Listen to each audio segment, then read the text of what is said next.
was the youngest one and was pretty fragile. He had like some sickness. He used to faint all the time. He was like a little bit weak.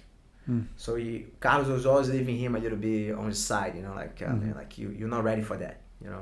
Yeah. And Carlos opened his gym and started teaching and everything, and Helio, because of this let's say disadvantage, he was the one that focused more to learn that. Say, man, if I don't, my body is not perfect to train, I want to be the most technical. So I will be observing every step of my brother. Everything that my brother says, I want to learn this, you know. And he was just like the loyal dog, like say like this. And he ended up, of course, becoming very technical and seeing how to teach. So in one of these like episodes that happened, like Carlos couldn't teach the student, and the student was there in the gym, ready to have the lesson, and Helio was there, and he stepped up and said, I can teach you. I think Carlos is not gonna make it today. I'm gonna teach you. And it looks like the student loved the lesson. And when Carlos arrived, he said, Carlos, don't worry, I wanna learn from your brother now. And Carlos was like, but hold on, but he's not even trained. And Helio said, yeah, but I have been doing my homework, you know, by the side. And you don't know. So like from that day, Carlos started to respect Helio in a way that, okay, man, so you're ready now. And start teach everything to Helio. And good observation skills. Yeah, exactly. Good observation. And because he has this like a fragile body, let's say like this, because the other brothers, I think Graysi was pretty strong, you know, like him and good, you know. People don't mention much about George, but man, looks like George was a beast, man. He was like fighting like one of the best, you know, like he was really, really good. Osvaldo, I don't know much, but like, yeah. But Helio was the one that was following everything that Carlos said. So that's why like he becomes so good. And because he's small and skinny, he becomes super technical and very little, you know. And he was like, man, fighting all the fights. And the Graysi, they have this thing like, if it's like you have to climb the stairs, right? Yeah. So first they give you the weakest one, which is not weak because it's a usually machine. It's the biggest stair. Exactly. So they start with the weakest and keep going up until the best one. Because George was better than Helio. Helio was the first one to fight, but the first one to fight was already winning all the fights. The weakest was winning. And George was like, hold on, but when I'm going to have a fight for me? I want to fight too, man. And like he ended up like having a little bit of argument with Carlos and ended up doing his own thing too. You know? Okay. But and Helio was just following everything. And he's the one that made the name, because I would say Carlos was the head and the mind and the whole, I would say, the guy who had the vision, you know. And Helio was the samurai, the guy that, man, I'm here to fight. You tell me, I'm doing, you know. Yeah. And he fought everyone for all the different styles of martial arts. Like let's say like in Brazil, they put in the news that the box champion was visiting Brazil. Carlos was going to the newspaper straight away, like, look, put in the newspaper that we challenge him. We're gonna prove that jiu-jitsu is better than boxing.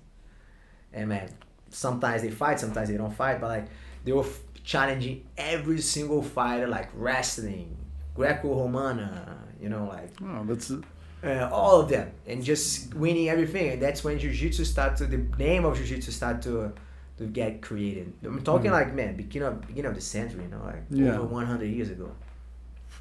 Mate, can I use the time? Oh yeah, sure. I'm sorry, sure, don't worry. It's okay. I can pass the time in the meantime. It's all right. I can just tell them jokes. Just go use. It's all right. Yeah, he's gonna use it in the meantime. Yeah. Just mentioning. I know he didn't say it, but Leo is third degree black belt in jiu-jitsu, and he's my professor for jiu-jitsu. He teaches me right here in Australia. So he's talking a lot about the Gradey family and the origins, which I found very fascinating because I never heard anyone talk about it in the podcast, and I was just curious what's going on there. We're going to talk a bit later about something that are a little bit more relevant to us, like what's going on with Jiu-Jitsu today. Why did he take his gym out of, I wouldn't say out of, but he just put a branch here in Sydney. So what's the story there and what's going on? And a little bit about tips for you guys. So just keep on. There we go. Yeah, so just keep on. Maybe, I don't think we'll do any more jokes today though, so we'll see. Okay. I'm back. You see, I was able to talk for 2 minutes straight. 3 even. So where we're going? Yeah, let's just try to change the direction a little bit. You spoke a lot about the Graysies and about the orange. I think our viewers have enough listening time for that for a year. Yeah, but I can talk. Oh yeah. About Jiu-Jitsu, I can talk here forever. It's okay. Let's make it more. Let's make it more about you. Okay? Yeah. Let's try to make it more about All you. right. Okay. Like you said, you were starting to teach at Blue Belt. Why did you make the shift? Why did you why did you go from Brazil to Australia? What happened? Brazil, man, Rio, what I love, man. I used to have like a great life there, you know, like it's a great place, you know, the energy, everything. It's just the opportunity, you know, because in Brazil there are so many jiu-jitsu gyms, you know, every single corner. So like living from jiu-jitsu in Brazil is not an easy task, you know, because there's so many competition, you know, especially in Rio. So like it's like you reach a stage that like you know they're not gonna pass from that, you know. Let's say I have like, I don't know, 100 students, you're not gonna be more than that. Like just if you like a Gradey, you know, like Poker Gradey used to have more students, but it's not that easy to, you know, pass that stage. And then you came here and you found it's the same. No, I'm just kidding. Like it's different. Like here's way more opportunity, man. Like you can live from jiu-jitsu, you can have a good life, you know. Like I remember like back in Brazil, I was having like I have a double shift, I would say like this. So I used to work in an office during the day and teaching at night. So I need to work like, man, all day, you know, in order to make my living. So it's like, I could do that because I was younger, but maybe nowadays I would be a little bit like, oh man, too much, you know. So yeah, that was the main motivation. And also, I just want to like new air, you know, new challenges, new life, you know. It was a little bit of, I'm in my comfortable zone here. Everything's working well. Everything's like, it's good and everything, but you know, I needed something else. And that's why I decided, I think Australia, the jiu-jitsu was kind of like growing, but it wasn't like in America, for example, which is like all the best guys there, like lots of gyms, you know. So Australia was still have like a space to grow. So that was the main motivation. Also the weather. I was thinking about like Canada, and I was saying, man, too cold. And like other places, and I just like, now Australia, yeah, it's a little bit more similar. They still have a pretty harsh winter. Yeah. Which is like what's happening now. Yeah. it's freezing here. It's quite surprising, yes. Yeah. But not that bad, you know. And they have a good summer, which is like the main thing for me.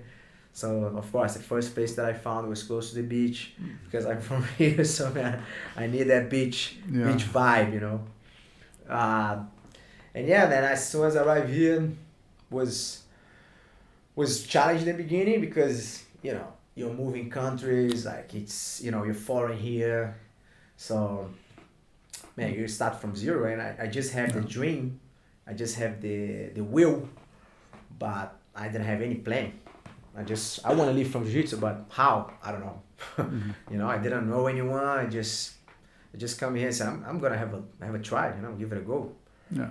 And I start like, because I have like some connection with Gradey Maita in Brazil.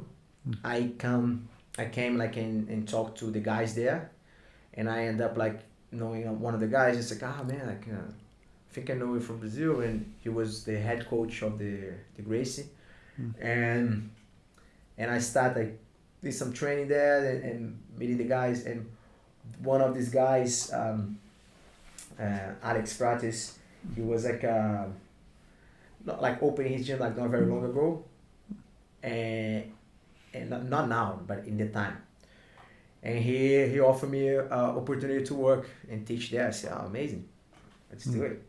Well, it was only like once or twice a week, so I still have to find another job. So I did everything, man. I did labor, I did removal, I did gardening for like 1.5 years, you know, like and with Steve, the guy got trained. You know the guy. You know? So man, it wasn't easy, you know, and I started teaching there, and like, you know, at some point the things was a little bit too hard to go. It was like, man, I have to catch a bus, and after that catch a train, and change to another train, get another bus. So it was 2.5 hours to go, and 2.5 hours to come back. Sometimes to teach one class. Yeah. So it was a bit too much, you know. After that, I got a car, but even like that, it was like 1.5 hours by car, you know, because some traffic too, and was tough. So I decided to, you know, and in the meantime, I was starting my own thing. Slowly, actually, it was a funny story too. I met like right in the beginning, like my first week in Australia, and I went to the beach.